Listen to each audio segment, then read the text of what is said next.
Should we talk a bit about reform? Because there was a story that bubbled up about how Nigel Farage has been sending out letters to Tory councillors. They've been targeting Tory councillors to try to persuade them to defect to reform.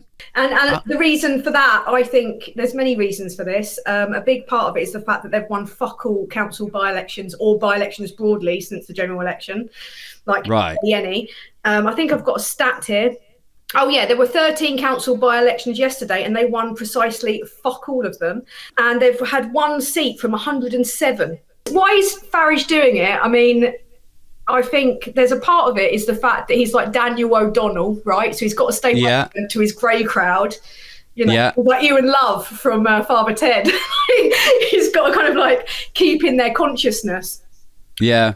And he knows that most of the press will jizz over him and go, oh yeah, let's look at that. Let's not talk about him going over with ex-felon, not even out of jail yet, Bannon, for $6 to 30 grand a ticket when he gets out of jail in America.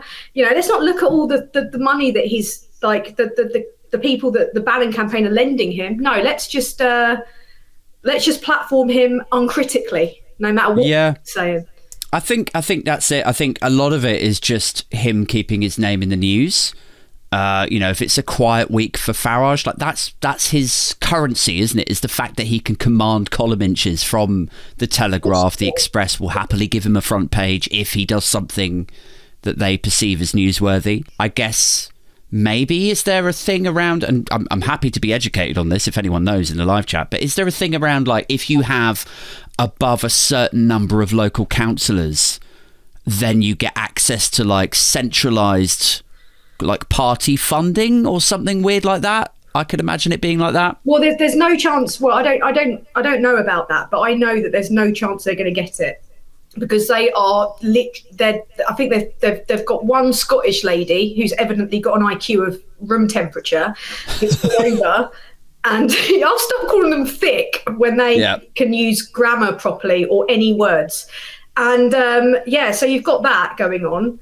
And then obviously you've still got all the old kind of like, I suppose like, well, it depends really. I mean, they're a bit irrelevant. I think this is probably just them trying to get a bit of relevance because they're getting, everything else is taking up. Yeah. I wondered if it was like a sort of, like, because one of the big criticisms about reform pre-general election result was that, look, you could vote for reform, but really what you're doing is you're protesting against the Tories because the Tories are the legacy, traditional, proven, tentacles out everywhere, conservative club, like social clubs in every major town.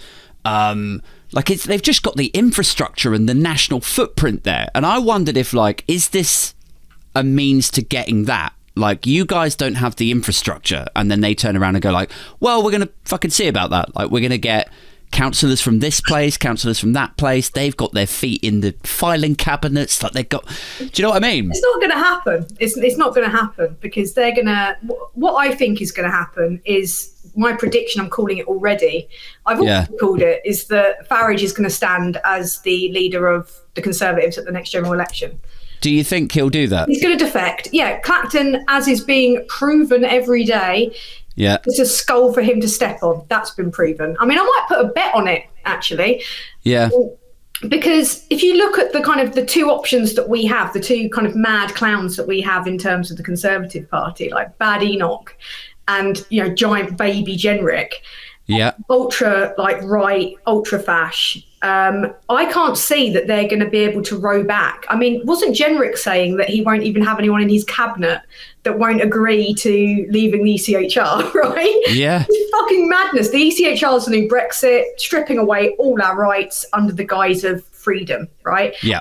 Compared to them two, Farage almost looks normal. I mean, like he could model himself, he could row it back, model himself as they kind of are a little bit already as a more right centre. Yeah. Boom. Yeah. He's a salesman. He could win them. He could probably win it. Like, this is the scary thing. He could probably do it. I mean, the problem that the Tories have is that Farage has the charisma and the... Hey, look, I'm not saying I love the guy. I'm just saying... He's just a really good bullshitter. In terms of being a political communicator and commanding attention and having the newspaper editors at his beck and call constantly and easily being able to carpet bomb the front pages of Fleet Street whenever he chooses, whether that's a debanking scandal or like the ECHR stuff. Like, he's talked a lot about the ECHR and then ended up on the front page of the Express. So the problem that they have is that it doesn't really matter what policies they go for. He'll always be there as a mascot for those policies and the harder right version thereof.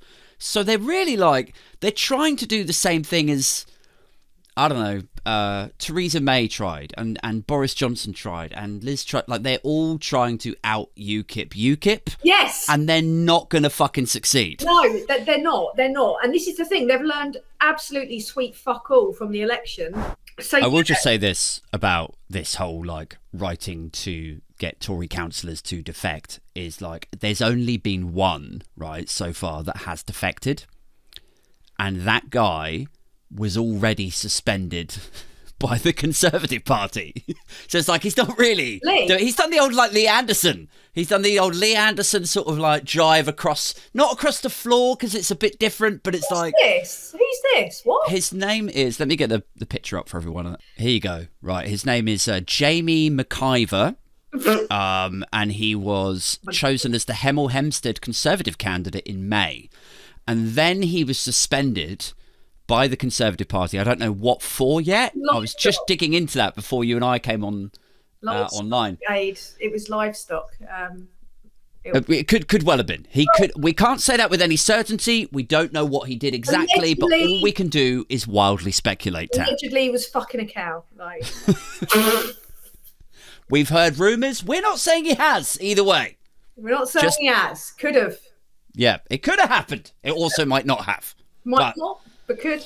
So he was suspended and then he decided that he was going to defect to Reform. Lee Anderson was suspended from the Conservative Party and then decided he was going to defect for Reform. So in my mind, I'm Reform are Christianity and Russell Brand. Russell Brand's shtick was kind of running thin with all the allegations bubbling up in the background, and then he became a Christian. That's the same thing with Reform. It's they get in trouble in the Conservative Party. They get a bit too hard right or racist or dodgy. And they walk across there to a safe haven.